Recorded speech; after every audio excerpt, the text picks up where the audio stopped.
الحمد لله رب العالمين والصلاة والسلام على سيد المرسلين أما بعد فأعوذ بالله من الشيطان الرجيم بسم الله الرحمن الرحيم ولي الصلاة والسلام عليك يا رسول الله الصلاة والسلام عليك يا حبيب الله الصلاة والسلام عليك يا نبي الله وعلى آلك وأصحابك يا نور الله.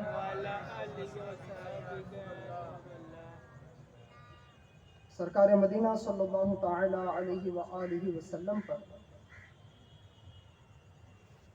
درود و سلام پڑھنے کے بے شمار فضائل و برکات ہیں. بہت ساری برکتیں ہیں درود و سلام پڑھنے کی. اور ابھی جو مہینہ جاری ہے، کون سا اسلامی مہینہ جاری ہے؟ شعبان کو حضور صلی اللہ علیہ وسلم نے فرمایا شعبان الشہری، یعنی شعبان میرا مہینہ ہے.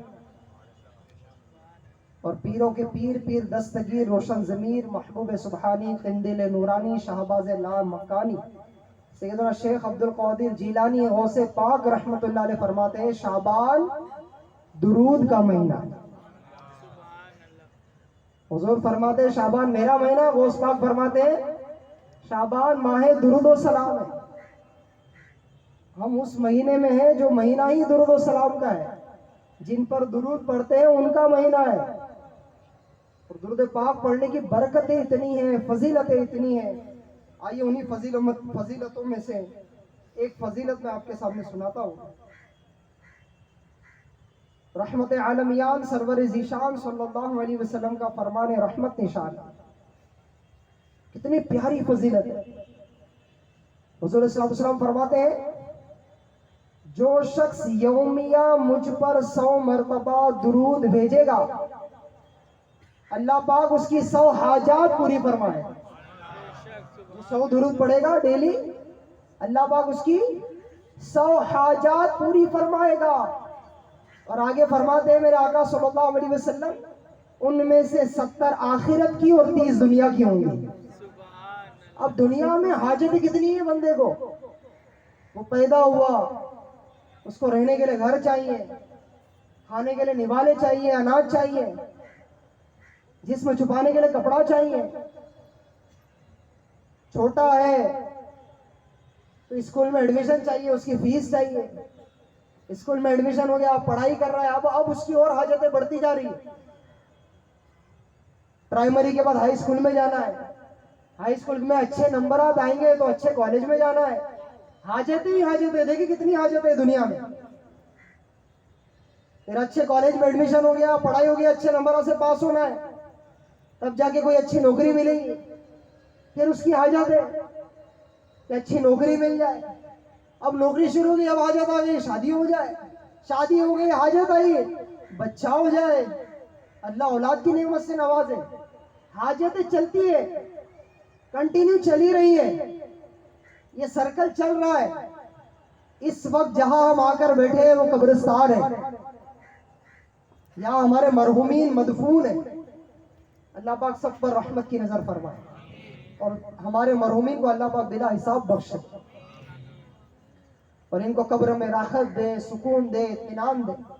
ان کی قبر میں جنت کی کھڑکی کھول جائے. لیکن یہ کسی وقت ہمارے درمیان تھے.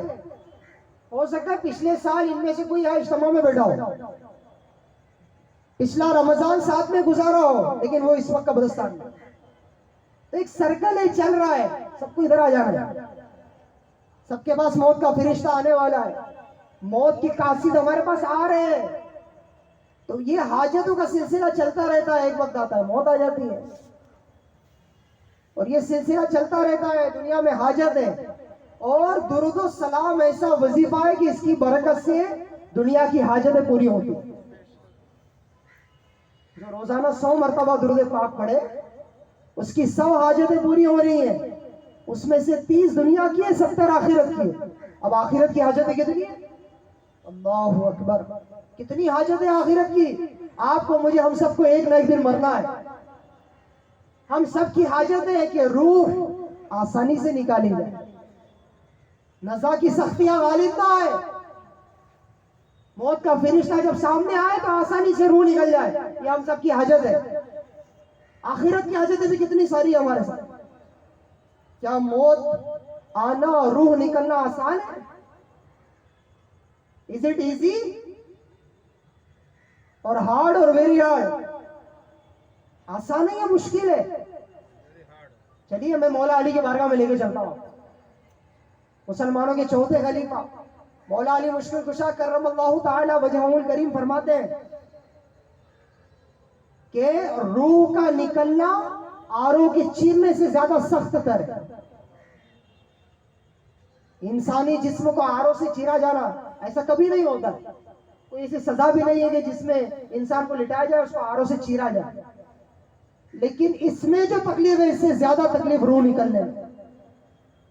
پھر ایک جگہ یہ بھی فرمایا گیا کہ اگر کانٹے دار شاخ جسم میں سرایت کرا دی جائے, پورے جسم میں, نس نس میں, رگ رگ میں, گوشت پوش میں وہ سرایت کر جائے, کانٹے دار شاخ دیکھتے ہیں درخت کی کانٹے دار شاخ, اور پھر اس کو پاؤں کی طرف سے کوئی کھینچے تو وہ شاخ نسیں, گوشت پوش, رگ رگ کو کھینچ کے اٹک اٹک کے نکلے. کیسی تکلیف ہے اس میں؟ ایسی تکلیف ہم نے کبھی دیکھی بھی نہیں ہے. اور یہ سب کچھ سمجھانے کے لیے آخرت کا عذاب تو وہ ہے جو دنیا کی مثالوں سے بھی نہیں سمجھایا جا سکتا. دنیا کی چیزوں سے اس کا کمپیریزن نہیں ہے, صرف سمجھنے کے لیے بیان کیا جا رہا ہے. تو ہماری روح نکلنے کا سلسلہ آسان ہو جائے یہ بھی ہماری حاجت ہے. پھر روح نکل گئی, پھر لوگ ہم کو قبرستان میں لا کر قبر میں دفنا کے چلے گئے. اب منکر نکیر آنے والے, وہ فرشتے آنے والے جو آسانی سے سوال نہیں کریں گے, وہ اطمینان سے قبر میں داخل نہیں ہوں گے, بلکہ قبر کو چیرتے ہوئے قبر میں داخل ہوں گے. ناک کے نتنوں سے اور منہ سے ان کے آگ کے شعلے بھڑکتے ہوں گے, ایسے قبر میں داخل ہوں گے. آسانی سے بات نہیں کریں گے, مردے کو جھڑک کر سوالات کریں گے. ما ربک ما دینک. حضور صلی اللہ علیہ وسلم یا تو خود تشریف لائیں یا ان کا پیارا پیارا سونا سونا چہرہ دکھایا جائے گا اور کہا جائے گا, پوچھا جائے گا ان کے بارے میں دنیا میں کیا کہتا تھا. عاشق رسول اللہ وہ کہے گا ہوا رسول اللہ, یہ میرے آقا ہے. یہ تو وہی ہے جن کے لیے دنیا میں کہتا تھا زمین و زمان تمہارے لیے, بولو زمین و زمان, تمہارے لیے, مکین و مکا, تمہارے لیے, چنین و چنا, تمہارے لیے, بنے دو جہاں, تمہارے لیے, دہن میں زبان, تمہارے لیے, بدن میں ہے جان, تمہارے ہم لیے, آئے یہاں تمہارے لیے, اٹھے بھی وہاں تمہارے لیے. تمہارے لیے. یہ تو وہی ہے, وہی چہرہ ہے, وہی ہستی ہے جن کے لیے دنیا میں کہتا تھا. اچھا کہتا بھی کیسے تھا؟ سکھایا اعلیٰ حضرت نے, سکھایا امام عشق و محبت نے, جن کے بارے میں دنیا میں کہتا تھا سرور کہوں کہ مالک و مولا کہوں تجھے, باغ خلیل کا گلے زیبا کہوں تجھے, اللہ رے تیرے جسم منور کی تابشیں, اے جان جام جان تجلا کہوں تجھے. لیکن رضا نے ختم سخن اس پہ کر دیا, اپنی بات کمپلیٹ کر دی. اعلیٰ سے کہتے بات اس پر کمپلیٹ کی, لیکن رضا نے ختم سخن اس پہ کر دیا. خالق کا بندہ خلق کا آقا کہوں تجھے. اب قبر میں پہنچ گئے, منکر نکیر آ گئے, حاجت ہے. پھر قبر میں تا قیامت اکیلے رہنا ہے. آسانی ملے, عافیت ملے, جنتی کھڑکی کھل جائے, کفن جنتی لباس سے تبدیل کر دیا جائے, بچھونا جنتی لباس میں جنتی بچھونے میں تبدیل کر دیا جائے. اب قیامت قائم ہوتی ہے تب تک بندہ قبر میں اکیلا ہے. اب اس کو وہاں بھی حاجت ہے, آخرت میں بھی حاجت ہی حاجت ہے. اتنی حاجتیں ہیں, اور ان حاجتوں کو پورا کرنے کا ایک ذریعہ کیا ہے؟ درود و سلام ہے. ابھی فضیلت سنی ہم نے کہ جو روزانہ 100 مرتبہ درود پڑھے گا اللہ پاک اس کی 100 حاجتیں پوری فرمائے. اس میں سے 70 آخرت کی ہیں اور 30 دنیا کی. اچھا پھر یہ قبر کے بعد میدان محشر میں اٹھایا جائے گا. ایک ہی دن 50,000 سال کے برابر کا, کاٹے نہیں کٹتا ہوگا. زمین تانبے کی ہے، سورج 1 یا 1.25 میل کے فاصلے پر رہ کر آگ برسا رہا، لوگ اپنے اعمال کے مطابق پسینوں میں ڈبکیاں کھا رہے ہیں، زبان سوکھ کر کانٹا ہو چکی ہے. اللہ پاک نے آج وہ قہر فرمایا ہے جو اس نے آج تک نہیں فرمایا تھا. وہ قیامت کا دن. اب اس دن حاجت ہے. کیا حاجت ہے؟ نبی پاک صلی اللہ علیہ وسلم کی شفاعت نصیب ہو جائے، شفاعت مصطفیٰ نصیب ہو جائے، حساب کتاب شروع ہو جائے، شفاعت کبریٰ سے ہم حصہ پا لیں. پھر میرے آقا صلی اللہ علیہ وسلم وہ جن پر اپنے اعمال کی وجہ سے، جنہوں نے اپنی جانوں پر ظلم کیا گناہ کر کے اپنے اوپر جہنم واجب کر لیا، باوجود یہ کہ ان پر جہنم واجب ہو چکی، میرے آقا اپنی شفاعت سے ایک کو نکالیں گے اور جنت میں ڈالیں گے، ان کو جنت کی خوشخبری عطا فرمائے. تو کتنی ساری حاجتیں ہیں، اور ان حاجتوں کو پورا کرنے کا ایک ذریعہ کیا ہے؟ بولو کیا ہے؟ درود و سلام ہے. اپنی عادت بنا لے، اپنا ذوق شوق بنا لے. ہم سب عاشق درود و سلام بن جائے، گانوں کے عاشق نہ بنے، ہم فلمیں ڈراموں کے عاشق نہ بنے، ہم اس کو دیکھنے کے عاشق نہ بنے، ہم سوشل میڈیا پر گھنٹوں گزارنے کے عاشق نہ بنے. ہم عاشق بنے تو ان پر درود پڑھنے کے عاشق بنے جو قیامت کے دن بھی ہمیں نہیں بھولیں گے. اعلیٰ حضرت فرماتے ہیں جو نہ بھولا ہم غریبوں کو رضا، یاد اس کی اپنی عادت کیجیے، وہ نہیں بھولیں گے. تیری میری غلطی ہم بھول جاتے ہیں، ہم نبی پاک صلی اللہ علیہ وسلم کو یاد نہیں کرتے. یہ کتنی بڑی محرومی ہے کہ پورا دن گزر جائے اپنے آقا کو یاد نہ کرے، درود و سلام نہ پڑھے. نیت کرتے ہیں جوگیشوری والوں، درود پڑھیں گے، پڑھتے رہیں گے. پڑھو صلی اللہ علیہ محمد، پھر پڑھیے اور پڑھیے اور بلند آواز سے پڑھیے، جو کھڑے ہوئے پڑھیے، پڑھتے رہیے صلی اللہ علیہ محمد صلی اللہ علیہ محمد. چلو اس آپ میں پڑھیے، بلند آواز سے پڑھیے، اس کا احسان ثواب بھرو گے.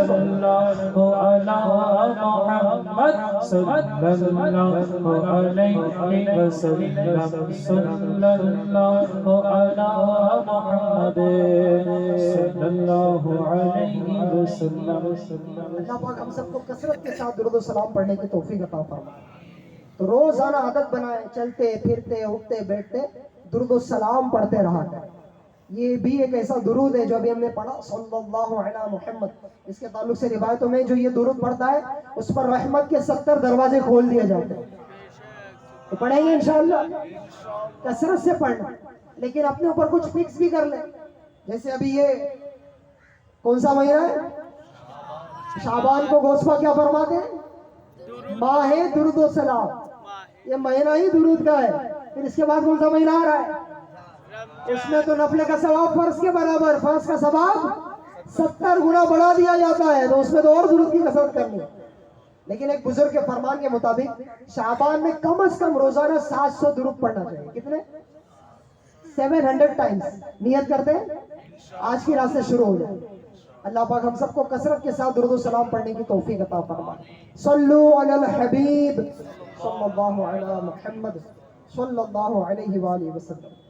میرے پیارے و محترم اسلامی بھائیوں، آج اللہ پاک نے پھر کرم کیا کہ ہم شعبان کی 15ویں شب، جس کو شب برات کہتے ہیں، برات کی رات کہتے ہیں، یہ نجات پانے کی رات ہے، یہ شب توبہ ہے، یہ شب برات ہے.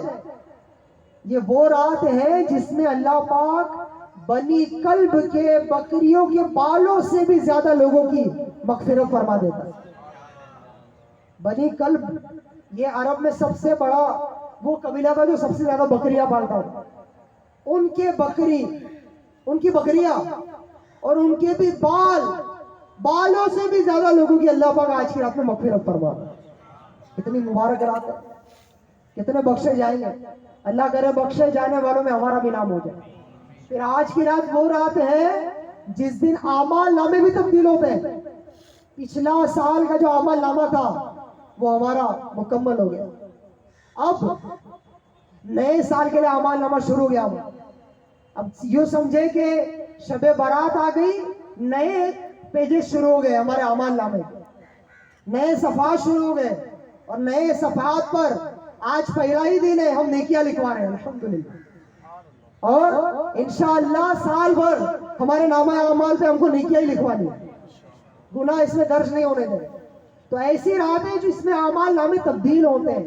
ایسی رات ہے آج کی کہ اسی رات اس سال کون کون حج کرے گا یہ لکھا جاتا ہے۔ اللہ پاک ہماری تقدیر میں حج لکھ دے، ہماری تقدیر میں حج مبرور لکھ دے، ہماری تقدیر میں اللہ مدینہ لکھ دے۔ پھر آج کی رات یہ بھی لکھا جائے گا۔ آج کی رات کتنی نازک رات ہے، آج کی رات یہ بھی لکھا جائے گا کہ کس کو اس سال کتنا رزق دیا جائے گا۔ کتنی نازک رات ہے، ہم کو اس سال میں کتنا رزق ملنے والا ہے، یہ آج کی رات لکھا جائے گا۔ پھر اور تو اور آج کی رات یہ بھی لکھا جائے گا، بلکہ لکھ کر حضرت سیدنا اسرائیل علیہ السلام کو بھی دے دیا جائے گا۔ اس سال کون کب کہاں مرے گا یہ بھی حضرت اسرائیل علیہ السلام کو دے دیا جائے گا۔ اللہ ہمارے لیے عافیت کے ساتھ نیکیوں بھری دین کی خدمت کرتی ہوئی طویل عمر لکھ دے، ہمارے والدین کے لیے لکھ دے، ہمارے رشتہ داروں کے لیے لکھ دے۔ کوئی بعید نہیں ہے، کچھ بھی ہو سکتا ہے۔ اللہ الصمد، اللہ بے نیاز ہے، وہ چاہے تو اچھا خاصا جوان جو ہے چلتا پھرتا اس پر موت بھیج دے، اور چاہے تو کسی ضعیف کو اور زندگی عطا کر دے۔ وہ قادر مطلق ہے، وہ بے نیاز ہے، اسے کسی چیز کی پرواہ نہیں ہے، اسے ہمارے سجدوں کی پرواہ نہیں ہے۔ ہم گناہ کریں اس کی رحمت پر کوئی اثر نہیں آتا، وہ بے نیاز ہے۔ اللہ الصمد۔ تو میرے پیارے و محترم اسلامی بھائیوں، آج ایسی رات ہے کہ اس رات کون کب کہاں مرے گا یہ لکھا بھی جائے گا، اور حضرت ملک الموت علیہ السلام کو ہینڈ اوور بھی کر دیا جائے گا۔ اسی مناسبت سے آج ہم نے جو بیان سننا ہے اس کا ٹاپک ہے موت کے قاصد۔ کس کے قاصد؟ موت کے قاصد۔ قاصد کیسے ہیں؟ پیغام لانے والے، جو پیغام لے کر آتا ہے۔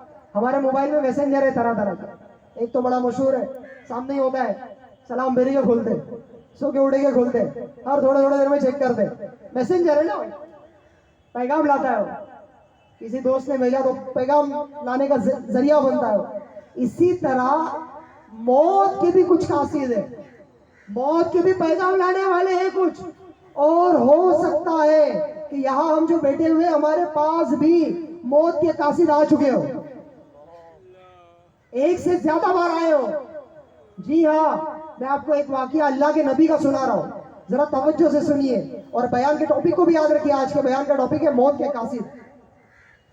حضرت سیدنا یعقوب علیہ السلام اللہ پاک کے نبی ہیں، ان کی اور ملک الموت حضرت اسرائیل علیہ السلام میں دوستی تھی۔ یعقوب علیہ السلام کی اور حضرت اسرائیل علیہ السلام کی کیا تھی؟ دوستی تھی۔ ایک بار جب حضرت ملک الموت علیہ السلام آئے تو حضرت یعقوب علیہ السلام نے استفسار فرمایا کہ آپ ملاقات کے لیے تشریف لائے یا میری روح نکالنے کے لیے آئے؟ کس لیے آئے؟ فرمایا ملاقات کے لیے۔ پھر آپ علیہ السلام نے فرمایا مجھے وفات دینے سے قبل میرے پاس اپنے قاصد بھیج دینا، میری روح نکالنے کے لیے جب آئے گے اس سے پہلے اپنے قاصد بھیج دینا، پیغام لانے والا بھیج دینا کہ اتنے ٹائم کے بعد میری روح نکالی جانی ہے۔ ملک الموت علیہ السلام نے کہا میں آپ کی طرف 2-3 قاصد بھیج دوں گا۔ چنانچہ جب روح قبض کرنے کے لیے ملک الموت علیہ السلام آئے تو آپ علیہ السلام نے ارشاد فرمایا آپ نے میری وفات سے قبل قاصد بھیجنے تھے، ان کا کیا ہوا؟ وہ تو بھیجے ہی نہیں، اور ڈائریکٹ روح قبض کرنے آ گئے۔ اس پر ملک الموت علیہ السلام نے کہا سیاہ یعنی کالے بالوں کے بعد سفید بال، جسمانی طاقت کے بعد کمزوری، اور سیدھی کمر کے بعد کمر کا جھکاؤ، اے یعقوب علیہ السلام موت سے پہلے انسان کی طرف میرے قاصد ہی تو ہے۔ ارے بال سفید ہو گئے، یہ پیغام ہے۔ جسم میں کمزوری آ گئی، یہ پیغام ہے۔ قاصد آ گیا ہے، پیغام لے کر آنے والا آ گیا ہے۔ کمر سیدھی تھی، اب کچھ کمزوری آ چکی ہے، کمر میں جھکاؤ آ گیا ہے، پیغام لانے والا پیغام لے کر آ چکا ہے.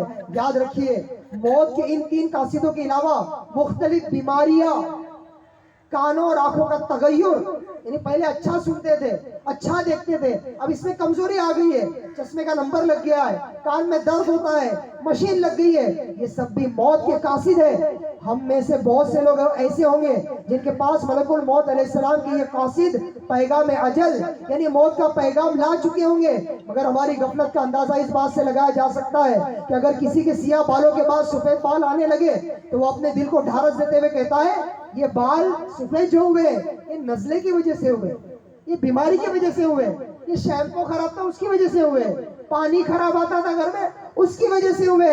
لیکن یاد رکھیے یہ بھی موت کے قاصد ہے. اسی طرح عمر بڑھ رہی ہے، کہنے کو تو برتھ ڈے آیا ہے، 1 سال بڑا ہو گیا ہمیں، لیکن حقیقت میں 1 سال زندگی کا کم ہو گیا. موت کا قاصد آیا ہے، وہ خوشیاں منا رہا ہے، پارٹی رکھ رہا ہے، کیک کاٹ رہا ہے، پکنک کر رہا ہے، ہوٹلنگ کر رہا ہے، میرا جنم دن ہے، میرا برتھ ڈے آج. لیکن حقیقت تو یہ ہے کہ قاصد آ گیا، پیغام آ گیا کہ تیری زندگی کا 1 سال ختم ہو چکا ہے. میرے پیارے و محترم اسلامی بھائیوں، اسی طرح طرح طرح کی بیماریاں یہ بھی موت کے قاصد ہے.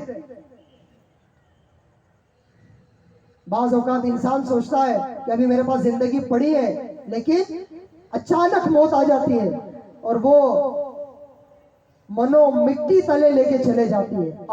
اس وقت مرنے والا اس وقت مرنے والا ہوگا اور اس کے اچھے یا برے اعمال یقیناً ہمیں نہیں معلوم کہ آج کا دن ہماری زندگی کا آخری دن یا آنے والی رات ہماری زندگی کی آخری رات ہو، بلکہ ہمارے پاس تو اس بات کی بھی ضمانت نہیں کہ ایک کے بعد دوسرا سانس بھی لے سکیں گے یا نہیں. عین ممکن ہے کہ جو سانس ہم لے رہے ہیں وہی آخری ہو، دوسرا سانس لینے کی نوبت نہ آئے. آئے دن یہ خبریں ہمیں سننے کو ملتی ہیں کہ فلاں شخص بالکل ٹھیک ٹھاک تھا، بظاہر اسے کوئی مرض بھی نہ تھا، لیکن اچانک ہارٹ فیل ہو گیا، چند لمحوں میں موت کے گھاٹ اتر گیا. لہذا بے جا خواہشات اور لمبی امیدوں کی بجائے ہر وقت انسان کو اپنی موت کو یاد رکھنا چاہیے. لیکن ہمارا مسئلہ ہے، ایک بہت بڑا پرابلم ہے میرے اندر، آپ کے اندر، ہم سب کے اندر، کہ ہم موت کو یاد نہیں رکھتے. آپ ذرا تصور کریں، اپنا جائزہ لے لیں، آپ اور میں اپنی موت کو کتنی بار یاد کرتے ہیں؟ پورا دن گزر جاتا ہے، اس بات کو تصور میں کتنی بار لاتے ہیں کہ ایک دن آئے گا میں مر جاؤں گا، مجھے جنازے میں ڈالا جائے گا، کندھے پہ اٹھایا جائے گا، جنازے میں اٹھا کر قبرستان میں لا کر دفنا دیا جائے گا. اس تصور کو کب لاتے ہیں ہم ذہن میں؟ حالانکہ بیان کے آخر میں انشاءاللہ یہ تصور لانے، موت کو یاد کرنے، قبر کو یاد کرنے کی فضیلتیں بھی میں سناؤں گا. ہاں یہ فضیلت والا کام ہے، یہ ثواب کا کام ہے، یہ نیکی ہے. کیا؟ اپنی موت کو یاد کرنا. ہمارا تو حال یہ ہے، قبرستان میں آتے تو ہنستے ہنستے آتے، دنیا میں باتیں کرتے کرتے آتے، جاتے تو بھی ایسے ہی جاتے، کوئی آخرت کی یاد نہیں ہے. میرے پیارے و محترم اسلامی بھائیوں، اچانک موت آ جاتی ہے اور قاصد ہمارے پاس آ رہے ایک ایک کر کے. اسی طرح ایک قاصد ہماری موت کا بیماری بھی ہے. کیا بیمار نہیں ہوتے ہم؟ کبھی بخار آ گیا، کبھی نزلہ آ گیا، کبھی کھانسی آ گئی، کبھی کیا تو کبھی کیا، یہ سب بھی قاصد ہے. پیارے پیارے اسلامی بھائیوں، امام غزالی رحمت اللہ علیہ فرماتے ہیں مریض کو چاہیے، بیمار ہوتے ہیں نا، امام غزالی فرما رہے ہیں مریض کو چاہیے کہ موت کو کثرت سے یاد کرے، توبہ کرتے ہوئے موت کی تیاری کرے، ہمیشہ اللہ پاک کی حمد و ثنا کرے، خوب گڑ گڑا کر دعائیں کرے، عاجزی کا اظہار کرے، خالق و مالک سے مدد مانگنے کے ساتھ ساتھ علاج بھی کرائے، قوت و طاقت ملنے پر اللہ پاک کا شکر ادا کرے، شکوہ و شکایت نہ کرے، تیمارداری کرنے والوں کی عزت و احترام کرے. پیارے پیارے اسلامی بھائیوں، معلوم ہوا ہمیں بیماری میں بھی اپنی موت کو فراموش نہیں کرنا چاہیے اور شکوہ و شکایت کرنے کی بجائے بیماری کو باعث رحمت اور گناہوں کے کفارے کا سبب سمجھنا چاہیے. کیونکہ بعض معمولی بیماریاں موذی امراض سے تحفظ کا ذریعہ ہوتی ہیں. مفتی احمد یار خان نعیمی رحمت اللہ علیہ فرماتے، کتنی پیاری بات ہے. دیکھیے ہمارے نزدیک یہ ہے کہ بخار آیا، تکلیف ہو رہی ہے، لیکن بعض بیماریاں ایسی ہوتی ہیں جو اس سے بڑی بیماری کو ٹال رہی ہوتی ہے. تو مفتی احمد یار خان نعیمی رحمت اللہ علیہ فرماتے ہیں زکام بیماری نہیں ہے. زکام ہے ہم تو بیماری سمجھ رہے ہیں، مفتی صاحب فرما رہے ہیں زکام بیماری نہیں ہے، بلکہ دماغی بیماریوں کا علاج ہے. اس سے بہت مرض دفع ہو جاتے ہیں. زکام والے کو دیوانگی و جنون نہیں ہوتا. جس سے کبھی خارش ہو اسے جزام و کوڑ نہیں ہوتا. زکام و خارش میں رب کی بہت حکمتیں ہیں. بلکہ مفتی امجد علی اعظمی رحمۃ اللہ علیہ تو یہاں تک فرماتے ہیں صحت ایک نعمت. صحت کیا؟ ایک نعمت. اور بیماری دو نعمت ہے. بیماری کیا ہے؟ دو نعمت ہے. کیونکہ بیماری جب آتی ہے تو مومن جو ہوتا ہے وہ اپنے رب کو یاد کرتا ہے. وہ مومن کے لیے رب کی یاد کا ذریعہ بنتی بیماری. اور اگر وہ صبر کرے تو ایسا بھی اجر پاتا ہے کہ اس کو مغفرت سے نواز دیا جاتا ہے.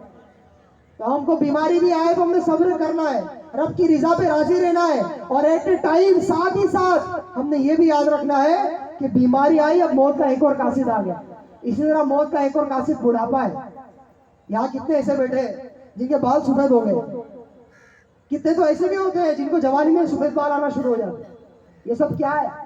یہ بھی ایک موت کا قاصد ہے. لیکن ہائے محرومی, ہائے غفلت کہ اب سفید بال بھی آ گئے, اب جسم میں کمزوری بھی آ گئی, اب سیدھی کمر بھی جھکنے لگ گئی. لیکن غفلت نہیں جا رہی, گناہوں کی عادت نہیں جا رہی, گناہوں کی عادت ویسی کی ویسی ہے. آئیے میں آپ کو بڑھاپے کے تعلق سے کچھ باتیں عرض کرتا ہوں. اللہ پاک قرآن مجید میں ارشاد فرماتا ہے, پارہ 22 سورہ فاطر آیت نمبر 37, جس کا ترجمہ ہے, اور وہ اس میں چیختے چلاتے ہوں گے اے ہمارے رب ہمیں نکال دے تاکہ ہم اچھا کام کریں, اس کے برخلاف جو ہم پہلے کرتے تھے. جواب ملے گا, اور کیا ہم نے تمہیں وہ عمر نہ دی تھی جس میں سمجھنے والا سمجھ لیتا, اور تمہارے پاس ڈر سنانے والا تشریف لایا تھا؟ تو اب مزہ چکھو, پس ظالموں کے لیے کوئی مددگار نہیں. ابھی یہ آیت کریمہ کا جو میں نے ترجمہ آپ کو سنایا, اس کے تحت تفسیر کی کتابوں میں ایک قول ہے.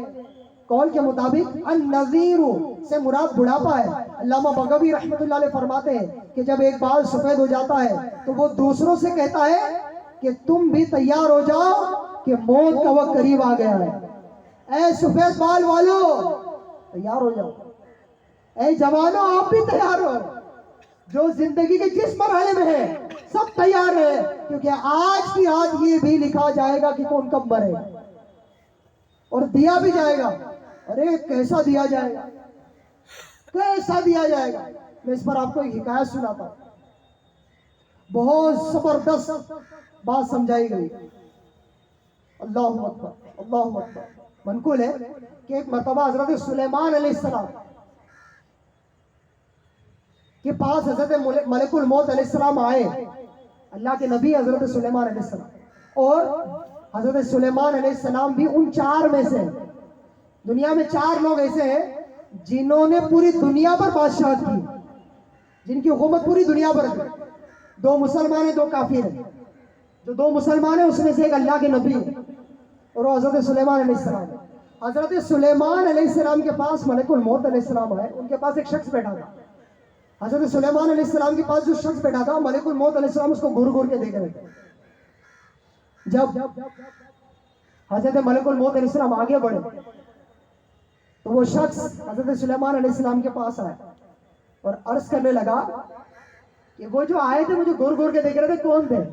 حضرت سلیمان علیہ السلام نے فرمایا ملک الموت مجھے دیکھ رہے تھے, کہیں ایسا تو نہیں کہ میری روح قبض کرنے کے لیے آئے تھے؟ سلیمان علیہ السلام نے فرمایا ہو سکتا ہے اسی لیے آئے. تو کہنے لگا کہ مجھے ان سے بچا لو, مجھے اور موقع مل جائے, میں توبہ کر لوں. منت سماجت کرنے لگا اور یہ کہنے لگا کہ مجھے میرے لیے دعا کرو کہ ہوا مجھے یہاں سے اڑا کر ہند کے کسی کونے میں لا کر ڈال دے. اب وہ اللہ پاک کے نبی حضرت سلیمان علیہ السلام نے دعا فرمائی, آپ کی دعا قبول ہوئی, ہوا ہی اس کو اڑا کے لے کے چلے گئی. وہاں سے کئی 100 میل اڑا کے لے کے چلے گئے. اب جب وہ وہاں پہنچ گیا اور کچھ دیر کے بعد ملک الموت علیہ السلام دوبارہ حضرت سلیمان علیہ السلام کے پاس آئے, پوچھا تم میرے قریب بیٹے شخص کو مسلسل کیوں دیکھ رہے تھے؟ سلیمان علیہ السلام سے ملک الموت علیہ السلام نے عرض کیا کہ تم میرے پاس بیٹھے ہوئے شخص کو کیوں دیکھ رہے تھے؟ ملک الموت نے کہا مجھے اس پر حیرانی ہو رہی تھی، کیونکہ مجھے یہ حکم ملا تھا کہ اب سے کچھ دیر بعد اس کی روح ہند کے فلاں فلاں شہر میں جا کر قبض کرنا، لیکن مجھے حیرت ہو رہی تھی کہ وہ یہاں کیسے بیٹھا ہوا۔ چنانچہ کچھ ہی دیر بعد آپ نے دعا کی، ہوا اس کو وہی اڑا کے لے کے گئی جہاں اس کی روح قبض کرنے کا مجھے کہا گیا۔ اللہ اکبر، جس کا جو وقت طے ہے وہ وہاں پہنچ کر رہے گا، اس کی روح وہاں جا کر نکالی جائے گی۔ ہمارے پاس بھی موت کے کئی قاصد آ چکے ہیں، اور اگر کسی کو لگتا ہے کہ یہ بوڑھوں کے لیے بات ہو رہی ہے، کمزور جسم والوں کے لیے بات ہو رہی ہے، سفید بال والوں کے لیے بات ہو رہی ہے کہ ان کے پاس قاصد آ چکے ہیں، میں تو ابھی جوان ہوں، میں تو ابھی نوجوان ہوں، میں تو ابھی جوان ہوں، مجھے تو ایسا لگ رہا ہے میں اب اور جی لوں گا، میرے پاس تو سفید بال نہیں آئے، میرے جسم میں کمزوری نہیں آئی، میری دیکھنے سننے کی طاقت ابھی کم نہیں ہوئی۔ اگر کسی کو یہ لگ رہا ہے تو کیا عبرت کے لیے قبرستان سامنے نہیں ہے؟ کیا اٹھتے جنازے ہمارے سامنے نہیں ہے؟ کیا ہم ہمارے آنکھوں کے سامنے لوگوں کو غسل نہیں دے رہے؟ کیا یہ احساس ہمیں اپنی آخرت کا نہیں دلا رہے؟ کیا آپ میں جنازے نہیں اٹھا رہے؟ کیا ہم قبرستان نہیں آ رہے؟ اگرچہ ہم جوان ہیں، کیا جوانوں کے جنازے اٹھتے ہم نہیں دیکھ رہے؟ جوانوں کے ہارٹ فیل ہوتے ہوئے ہم نہیں دیکھ رہے؟ جوانوں کے ایکسیڈنٹ ہم نہیں دیکھ رہے؟ ایسے ایسے ایکسیڈنٹ ہو جاتے ہیں، اچھا خاصا نوجوان موت کے گھاٹ اتر جاتا ہے۔ تو کچھ عرصہ پہلے میں ایک شخص کو جانتا ہوں، میرے خیال سے عمر کوئی 21-22 سال ہوگی، ریلوے ٹریک کراس کر رہا تھا، ٹرین آئی اڑا کے چلے گئے، ختم ہو گئی زندگی۔ کیا جوانوں کے جنازے ہم اٹھتے نہیں دیکھ رہے؟ یہ سب، یہ قاصد، یہ سیاہ بال کے بعد سفید بال کا آنا، یہ سیدھی کمر کے بعد کمر کا جھکاؤ، یہ کالے بال کے بعد سفید بال، یہ جسم میں نزاکت، جسم میں کمزوری، یہ سب قاصد ہے، لیکن عبرت کے لیے اور بھی بہت کچھ ہے۔ کاش ہم عبرت لینے والے بن جائیں۔ آج سے 2-2.5 سال پہلے ہمارے درمیان کورونا آیا، لاک ڈاؤن لگا، تقریباً 2 سال ہم گھروں میں رہے، معیشت تباہ ہو گئی، روزگار نہیں تھے لوگوں کے سامنے۔ کیا تھا یہ سب؟ کیا عبرت کے لیے کافی نہیں تھا؟ کیا ہم نے اچھے خاصے لوگوں کو اس درمیان دنیا سے جاتے نہیں دیکھا؟ اور ہم نے یہ بھی دیکھا کہ بظاہر جو چیز نظر نہیں آ رہی اس سے بھی لوگ ہلاک ہو رہے ہیں، تباہ ہو رہے ہیں، اس سے زندگی تباہ کر دی، لوگوں کے پاس روزگار نہیں ہے۔ لیکن یہ اور بات ہے کہ وہ کریم رب، وہ رزاق، وہ خالق، وہ مالک، جس نے قرآن پاک میں یہ فرما دیا، نے قرآن پاک میں رزق کا ذمہ لے لیا کہ زمین پر رہنے والے کوئی جاندار ایسا نہیں جس کا رزق ہمارے ذمہ نہ ہو۔ اس کریم رب نے کبھی بھی ہمیں بھوکا پیٹ نہیں سلایا، لاک ڈاؤن میں بھی بھوکا پیٹ نہیں سلایا، 2 روٹی ہم کو میسر آتی رہی، بلکہ اس نے اچھا ہی کھلایا، اچھا ہی پلایا، اور آج تک وہ کرم ہی فرما رہا ہے، باوجود یہ کہ ہم موت کو بھلا چکے ہیں۔ میرے پیارے و محترم اسلامی بھائیوں، اپنی موت کو یاد کرو، ایک نہ ایک دن ہم سب کو مرنا ہے، اس دنیا کو چھوڑ کر جانا ہے، یہ دنیا فانی ہے۔ سیدنا عثمان غنی رضی اللہ تعالیٰ عنہ اپنے خطبے میں ارشاد فرمایا کرتے تھے، اے لوگوں، فانی دنیا پر باقی رہنے والی آخرت کو ترجیح دو، پرائرٹی دو۔ ہم پرائرٹی نہیں دے رہے، ہم پرائرٹی دنیا کو دے رہے، جبکہ پتہ ہے دنیا ختم ہونے والی، آخرت باقی رہنے والی۔ آخرت کتنی ہے؟ کبھی ختم نہیں ہوگی آخرت۔ جب سارے جنتی جنت میں چلے جائیں گے، سارے جہنمی جہنم میں چلے جائیں گے، سب اینڈ ہو جائے گا، ایمان والے سزا کاٹ کے جب جنت میں چلے جائیں گے، تب موت کو مینڈی کی شکل میں لایا جائے گا اور ذبح کر دیا جائے گا، موت کو موت آ جائے گی، ختم ہو گئی بات۔ اب ہمیشہ ہمیشہ جو جنت میں ہو ہمیشہ ہمیشہ جنت میں رہے، جو جہنم میں ہمیشہ ہمیشہ جہنم میں رہیں گے۔ آپ میں مسلمان ہیں، ہمارا اعتقاد آخرت ہے، قیامت ہے، جنت ہے، دوزخ ہے، میدان محشر میں ہم سب کو جمع ہونا ہے، یہ ہم سب کا اعتقاد ہے۔ ہم نے پڑھا ایمان مفصل میں، ایمان مجمل میں، آمنت باللہ وملائکتہ وکتبہ ورسلہ والیوم الآخر والقدر خیرہ وشرہ من اللہ تعالی والبعث بعد الموت۔ ہم آپ ایمان لا چکے ہیں کہ مرنے کے بعد پھر اٹھایا جائے گا، اور اس عقیدے کو ذرا تصور میں لائے کہ ہمیں اٹھایا جائے گا. ایسا نہیں ہے کہ زندگی گزارنی ختم ہو گئی, اب اٹھایا جائے گا, اب حساب کتاب ہوگا, جنت دوزخ کے فیصلے ہوں گے, میدان محشر میں جمع ہونا ہوگا. اور ذرا یاد کرو اس دن کو جس دن اعمال نامہ ہمارے یا تو سیدھے ہاتھ میں دیا جائے گا یا الٹے ہاتھ میں دیا جائے گا. اور میں نہیں پتا ہمارے کس ہاتھ میں دیا جاتا ہے. اللہ پاک سے ہم سوال کرتے ہیں آج کی بڑی رات میں کہ اللہ پاک ہمارا نامہ اعمال ہمارے سیدھے ہاتھ میں عطا فرما, اور وہ اعمال نامہ ایسا ہو کہ قیامت کے دن اسے دیکھ کر ہم خوش ہو جائیں. کیونکہ کچھ کو اعمال نامے دیے جائیں گے تو اس میں بدیاں لکھی ہوئی, کیے دنیا میں گناہ تو بدیاں لکھی ہوئی اس میں. اور حضرت بڑی پیاری دعا کرتے ہیں, یا الہی نام اعمال جب کھلنے لگے. جانے اس میں کیا کیا لکھا ہوا ہے. یا الہی نام اعمال جب کھلنے لگے, یا الہی نام اعمال جب کھلنے لگے, عیب پوش خلق ستارے خطا کا ساتھ دو, عیب پوش خلق ستارے خطا کا ساتھ دو. وہ دن ہوگا اعمال نامہ ہمارے ہاتھ میں ہوگا. اب اس اعمال نامے میں کیا کیا ہے ذرا تصور تو کرے, وہ سب کچھ دنیا میں کر کے آگے.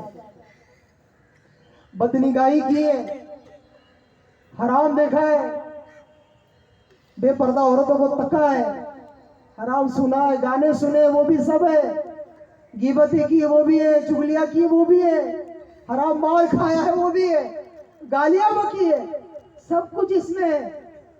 یہ اعمال نامہ رب کے حضور پڑھ کر سنانا, اللہ اکبر. یہ کیسا دن ہے, یہ کیسا وقت ہے, اللہ کے حضور پیشی, اس کو تصور میں دلائے. ذرا یاد تو کرے اس دن کو, اللہ کے حضور حاضر ہونا ہے ہم سب کو, اور اعمال نامہ ہاتھ میں ہوگا. نہ جانے اس میں کیا کیا لکھا ہوا ہے, کر کے دنیا میں کیا ہے. اگر وہ جو کر کے ہے وہ سب لکھا ہوا اس میں رہا, کدھر جائیں گے اب.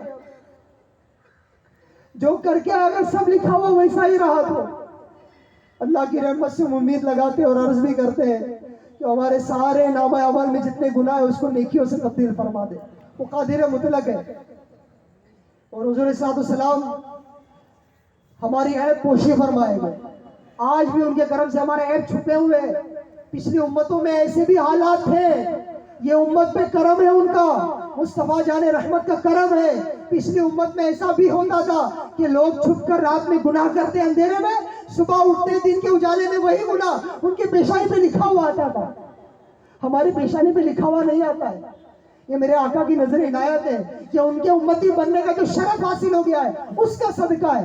قیامت کے دن وہ بھی وہاں بھی پردہ پوشی فرمائے گا. تو قیامت کے دن ہمارا نامہ اعمال ہمارے ہاتھ میں دیا جانا ہے, وہی اعمال نامہ جو آج لپیٹا گیا اور نیا اعمال نامہ کھل گیا ہمارا. اب یہ 15 شعبان جو آج آئی ہے, اس سے لے کر اگلے 15 شعبان تک کے لیے ایک نئے صفحات, نئے کاغذات ہمارے شروع ہو گئے. اس میں سب کچھ اب نیا لکھا جائے گا اس سال کا. تو ہم ذرا تصور تو کریں کہ اس دن کو یاد کریں جس دن اللہ کے حضور حاضر ہونا ہے. اپنی موت کو یاد کرے, اپنی آخرت کو یاد کرے, اپنے قبر کو یاد کرے. یہ جو ہم سنتے ہیں کہ قبر یا تو جنت کے باغوں میں سے ایک باغ ہے یا جہنم کے گڑھوں میں سے ایک گڑھا ہے. جی ہاں, یہ بظاہر قبر ایک جیسی دکھ رہی ہے سب کی. ہمارے عزیز ہے تو ہم نے چادر ڈال دی, پھول ڈال دیے, ایک جیسی دکھ رہی ہے سب کی قبریں, اندر سے ایک جیسی نہیں ہے. جنت کے باغوں میں سے ایک باغ ہے, جہنم کے گڑھوں میں سے ایک گڑھا ہے. اور روایتوں میں آتا ہے کہ جو جتنا قبر کو یاد کرتا ہے وہ قبر کو جنت کے باغوں میں سے ایک باغ پاتا ہے, ورنہ جہنم کے گڑھوں میں سے گڑھا پاتا ہے. آج جو یہ کثرت سے گناہ ہوتے ہیں اس کی وجہ کیا ہے؟ What are the reason behind this? اس کے پیچھے ریزن کیا ہے؟ یہ چوری, یہ ڈکیتی, یہ نمازیں قضا کرنا, یہ دھڑنے کے ساتھ بدنگاہی کرنا, یہ ایئر فون کان میں ڈال کر بالکل عیاشی کے ساتھ اور اللہ سے حیا کیے بغیر طرح طرح کی میوزک اور گانے سننا, یہ ماں باپ کے دل دکھا دینا، یہ جوا کھیلنا یا عیاشیاں کرنا، یہ شرابیں پینا، یہ اتنے کثرت سے گناہ ہو رہے ہیں، اس کے پیچھے ریزن کیا ہے؟ ریزن یہ ہے کہ ہم یہ بھول چکے کہ ہمیں مرنا ہے، ہم یاد نہیں کرتے کہ مجھے قبر میں جانا ہے، پورا دن گزر جاتا ہے، ہم موت کو یاد نہیں کرتے۔ میں نے بیان کے آغاز میں عرض کیا تھا کہ آج کے بیان کا ٹاپک ہمارا موت کے قاصد ہے۔ ہم یاد کتنا کرتے ہیں موت کو، کتنا یاد کرتے ہیں؟ سیدنا عثمان غنی رضی اللہ تعالیٰ عنہ قطعی جنتی ہیں، کنفرم جنتی ہیں، یہ جب سے دنیا چلی ہے تب سے اکلوتی شخصیت ہے، اونلی ون، یہ ان کی خصوصیت ہے کہ ان کے نکاح میں ایک کے بعد دوسری کسی نبی کی 2 بیٹیاں نکاح میں آئی، اور وہ بھی کس نبی کی؟ جو امام الانبیاء ہے، سید الانبیاء ہے، احمد مجتبی محمد مصطفیٰ صلی اللہ علیہ وسلم نے اپنی 2 شہزادیاں عثمان غنی رضی اللہ تعالیٰ کے نکاح میں عطا فرمائی۔ ان کو ذوالنورین کہا جاتا ہے، 2 نور والا کہا جاتا ہے۔ ایک مرتبہ قبرستان میں آئے عثمان غنی رضی اللہ تعالیٰ، ابھی ہم بھی قبر کی حاضری لے کر آئے، عثمان غنی رضی اللہ تعالیٰ قبرستان آئے، قبر کے کنارے بیٹھے اور اپنی موت کو یاد کر کے اتنا روئے کہ آپ کے آنسو داڑھی کو گیلا کرتے ہوئے زمین تک پہنچ گئے، مٹی گیلی ہو گئی، اور پھر کہنے لگے کہ ایک مرتبہ میں نے میرے آقا صلی اللہ علیہ وسلم کو قبر کے سرانے بیٹھ کر ایسے ہی اشک باری کرتے دیکھا۔ میرے آقا صلی اللہ علیہ وسلم یاد رکھیے سید المعصومین ہے، معصوموں کے بھی سردار ہے، عبادت گزاروں کے بھی سردار ہے۔ حضور صلی اللہ علیہ وسلم سے کبھی گناہ ہو ہی نہیں سکتا، تصور کرنے کی بھی اجازت نہیں، بلکہ میرا آقا صلی اللہ علیہ وسلم تو وہ ہے کہ ان کے صدقے ان کے اگلے اور پچھلوں کے گناہ بخشے جائیں۔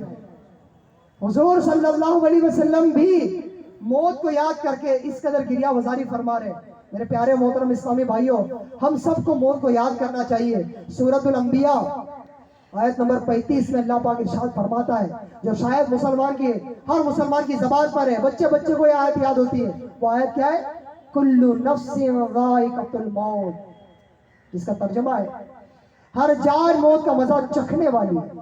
مفتی احمد یار خان نعیمی رحمۃ اللہ علیہ اس آیت مبارکہ کے تحت فرماتے ہیں، انسان ہو یا جن یا فرشتہ، اللہ پاک کی سوا ہر ایک کو موت آنی ہے اور ہر چیز فانی ہے۔